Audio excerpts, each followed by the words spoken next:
వాళ్ళు తెలిసి చేశారో తెలియక చేశారో తెలీదు కానీ మనల్ని చావు దెబ్బ కొట్టారు.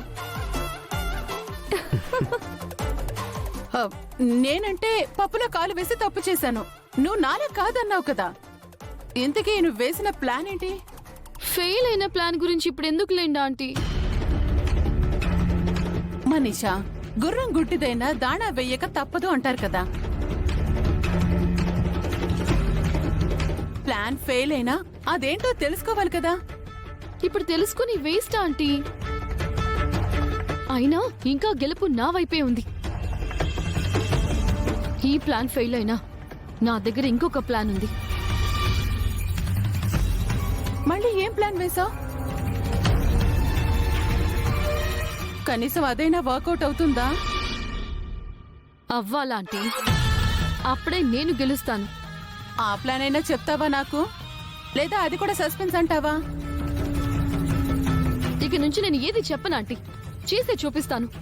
నువ్వు చెప్పినా చెప్పకపోయినా రిజల్ట్ ఒకటే. ఆ లక్ష్మి గెలుస్తుంది, నువ్వు ఓడిపోతావు. ఆంటీ, లేకపోతే ఏంటి? ప్లాన్ ఏంటో చెప్పి తగలడితే ఏదో ఒకటి చేయటానికి ఉంటుంది. ఏది చెప్పకుండా నీలోనే దాచుకుంటే నేను మాత్రం ఏం చేయగలను? ఆ లక్ష్మి నన్ను 24 గంటల్లోపు ఇంట్లో నుంచి పంపించేస్తానని ఛాలెంజ్ చేసింది ఆంటీ. నేను కూడా ఇంట్లో నుంచి పంపించేస్తానని ఛాలెంజ్ చేశాను. నా ఫస్ట్ ప్లాన్ ఎలాగో వేస్ట్ అయిపోయింది. ఇప్పుడు నెక్స్ట్ ప్లాన్ అమలు చేస్తాను. 24 అవర్స్ లోపు లక్ష్మి నన్ను ఏం చేయకుండా దాని నిద్ర పుచ్చుతాను. అదేనా మనీషా? అదే సీక్రెట్. మళ్ళీ సీక్రెటా? ఈ ప్లాన్ కూడా పోయినట్టే. ఆంటీ,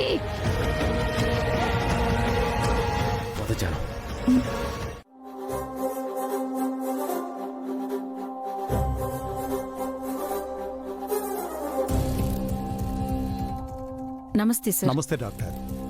పండగ రోజు ఏ ఇంటికైనా బంధువులు వస్తారు, మన ఇంటికేంటి డాక్టర్లు వచ్చారు? ఏంటి డాక్టర్ ఇలా వచ్చారు? మీ కోడలు పిలిపించారు మేడం. మా కోడలా? ఎవరు? మనీషానా?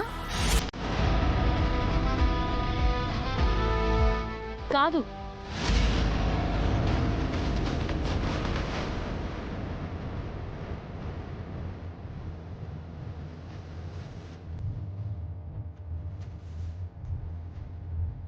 నేనే పిలిపించాను అత్తయ్య గారు. డాక్టర్ ఎందుకు పిలిపించావు లక్ష్మి? ఈ రోజుతో మనీషా కడుపులోని బేబీ 3rd మంత్లోకి ఎంటర్ అవుతుంది కదండి. తనకి స్కానింగ్లు టెస్టులు చేయిద్దామని పిలిపించాను.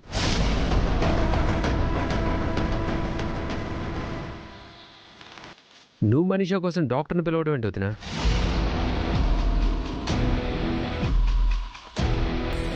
అక్కేదో ప్లాన్ వేసినట్టుందండి. మిత్ర కోసం నువ్వేమైనా చేస్తావా లక్ష్మి? మనీషాని జాగ్రత్తగా చూసుకోమని అత్తయ్య గారు చెప్పారు కదా మావయ్య గారు. డాక్టర్ని పిలిపించి మంచి పని చేసావు లక్ష్మి. లక్ష్మి, మనీషా ఎక్కడా? పైనున్నట్టుందక్క. నేను వెళ్ళి పిలుచుకొని వస్తాను.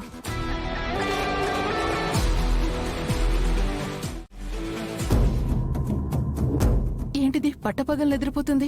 మనీషా, మనీషా, మనీషా, త్వరగా లే. నిన్ను టెస్ట్ చేయటానికి లక్ష్మి డాక్టర్ని పిలిపించింది. నీకోసం హాల్లో అందరూ వెయిటింగ్. లే మనీషా. మనీషా, ఏమైంది? లక్ష్మి నేను నిద్రపుచ్చుతానని ఇది మొద్దులా నిద్రపోతుంది. యమగండం, మృత్యుగండం అన్ని తరుముకొస్తున్నాయి బాబు. ఇప్పుడు ఏం చేయాలి? మనీషా లే.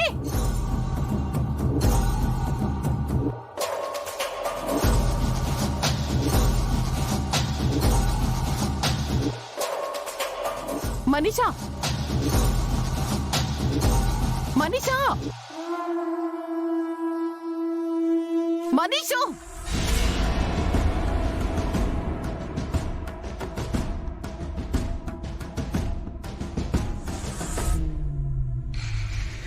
ఏంటి మామ్, మనీషా లేవట్లేదా?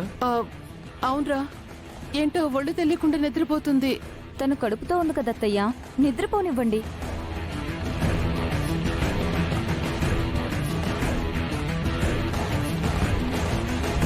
ఏమైంది దేవయాని? ఆ, మనీష నిద్రపోతుందక్క. ఇప్పుడు నిద్రేంటి? మనీషా,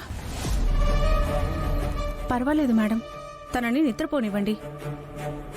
కదలకుండా ఉంటే స్కానింగ్ రిపోర్ట్ ఇంకా పక్కాగా వస్తుంది. రిపోర్టు పక్కాగా వస్తే మనీషని అరవింద్ అక్క పాడెక్కించేస్తుంది. ఆ, ఆ అక్క, నిద్రపోతున్న దానికి స్కానింగ్ టెస్ట్లు ఎందుకు? పాపం లేవనివ్వండి. పాపం ఏంటి చిన్నత్తయ్య గారు, తనకి టెస్ట్లే కదా చేస్తున్నారు. తన కిడ్నీలు లివరు ఏమీ తీసుకోవట్లేదు కదా. చూడక్క, కడుపుతో ఉందని కూడా చూడకుండా లక్ష్మి మనీషపై ఎలా సెటైర్లు వేస్తుందో. మామ్, నీ కాలిన చెయ్యి గురించి టెన్షన్ పడకుండా మనీషా గురించి ఎందుకు అంత టెన్షన్ పడుతున్నావు? ఏమండి, అత్తయ్య చేతికి నేను వెన్న రాశాను కదా, నొప్పి తగ్గిపోయి ఉంటుందిలే. మీరు కాసేపు సైలెంట్గా ఉండండి. డాక్టర్, మీరు స్కానింగ్ చేసి చూడండి. మేడం, మీరందరూ కాసేపు బయట వెయిట్ చేయండి. అవునత్తయ్య గారు, స్కానింగ్ అంటే కాస్త ప్రాసెస్ ఉంటుంది కదా. కింద వెయిట్ చేద్దాం పదండి. ఆ, నేను ఇక్కడే ఉంటాను. ఎందుకు చిన్నత్తయ్య గారు, స్కానింగ్ రిపోర్ట్స్ కిందకే వస్తాయి. పదండి. అది కాదు, నేను మనీష్ పదండి పదండి. లక్ష్మి